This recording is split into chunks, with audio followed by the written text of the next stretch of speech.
Yang ini bahagian rib eye slice. Okay, dia satu paket. Assalamualaikum. Okay, so hari ni saya nak review dekat korang. Ini pun barang baru juga. Kita ada apa dekat sini? Kita ada shabu-shabu. Kita ada steak.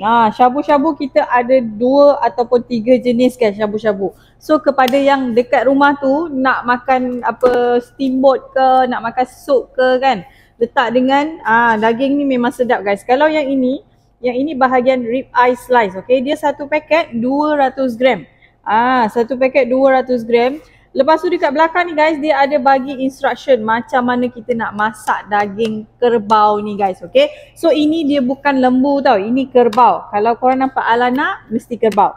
Okay, lepas tu kita ada lagi bahagian steak. Okay, ini nama dia prime steak. Satu paket ni 350 gram. Dia lebih kurang dalam 2 pieces. Okay, 2 pieces kat sini. Lepas tu dekat belakang ni pun dia ada cara masak dia juga. So kalau korang tak tahu nak masak, dekat belakang ni kita dah sediakan. Okay, lepas tu saya nak review lagi dekat korang. Ini kita punya shabu-shabu bahagian strip loin. Okay, dia satu paket 200 gram.